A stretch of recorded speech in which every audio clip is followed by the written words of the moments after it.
Com o crescimento das cidades e o constante problema da violência, os loteamentos fechados são, cada vez mais, a opção de quem busca maior conforto e tranquilidade. Mas impedir o acesso público a esses locais é uma prática legal? Veja na reportagem. Tranquilidade, segurança e nada de engarrafamentos. A possibilidade de morar em um local onde isso seja possível tem levado um número cada vez maior de pessoas a fixar a residência em loteamentos, popularmente chamados de condomínios fechados.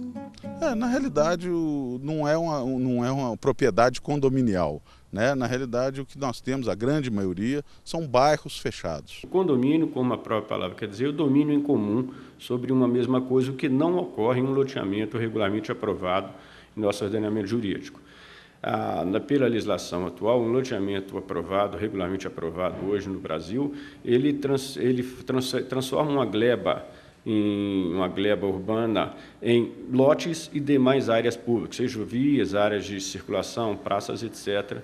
E não tem sobre qualquer dessas unidades qualquer forma de condomínio entre as pessoas adquirentes. Seja com o nome de condomínios ou loteamentos, esse tipo de empreendimento vem fazendo sucesso entre as classes A e B.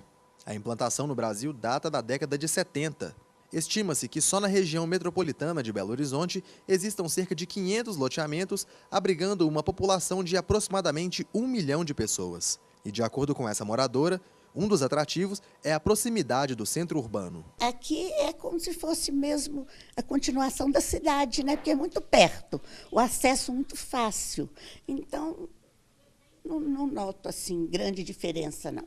Mas há discussões a respeito da legalidade desse tipo de construção, e a principal delas está relacionada à privatização de áreas públicas. A Lei Federal 6766, do ano de 1979, dispõe sobre o parcelamento do solo urbano e determina que, em um loteamento, deve haver espaços de acesso público, como áreas verdes, ruas e praças.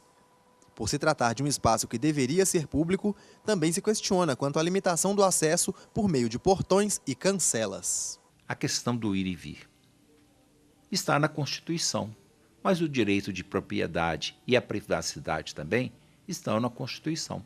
Então, numa ordem de prioridades, o ir e vir há de ceder para aquele caso em que a privacidade e a propriedade são preponderantes. Isso já ocorre no chamado condomínio vertical. Alguém só entra num prédio de apartamentos, de salas, se há autorização do morador ou do usuário.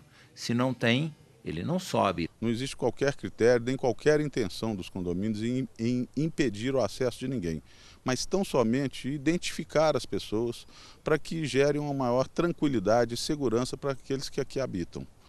Outro ponto em debate é sobre a liberdade de aderir ou não à associação de moradores. O artigo 5º, inciso 20 da Constituição Federal, afirma que ninguém pode ser obrigado a se associar. No entanto, ao comprar o imóvel, o proprietário passa a ter a obrigação de quitar algumas taxas. A contribuição financeira é apenas uma atitude módica de quem não quer, às vezes, se envolver em discussões.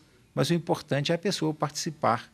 Aquele que tem vez e voz pode contribuir muito e muito para a qualidade de vida de um empreendimento desta natureza. Mas para conseguir o tão desejado lar docilar, é preciso estar atento já no momento da compra. É o que afirma o especialista. Então a pessoa vai comprar um lote, especificamente um lote qualquer. Primeira coisa, ele tem que pedir, ele tem que ter acesso às certidões atualizadas de registro daquele loteamento e daquele lote, a certidão negativa de ônus daquele lote especificamente e, se possível, a certidão negativa de ações cíveis e ações criminais. E a escolha por esse tipo de empreendimento pode ter um valor inestimável. Você poder ver seus filhos na rua andando de bicicleta, né, indo a pé, visitar os vizinhos, jogando amarelinha, coisa que num passado recente nós víamos, né, em toda a cidade. E pelos problemas que hoje acometem, né, os grandes centros urbanos, nós conseguimos isso só em alguns refúgios que ainda existentes.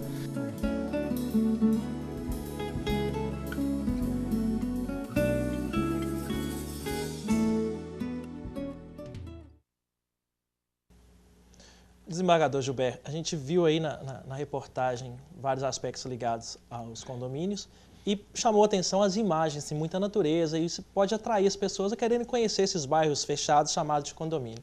Se a pessoa for barrada ao querer conhecer um bairro desse, ela pode exigir o direito de adentrar nesses condomínios? Veja bem, se falou muito bem na reportagem, é uma questão de bom senso. Não se objetiva a impedir, assim, de uma forma definitiva o acesso. Agora, é lógico, se a pessoa não se identifica, né, e principalmente em casos que pode gerar qualquer tipo de suspeita, aí vai nascer para aquela associação essa possibilidade de vedar essa entrada.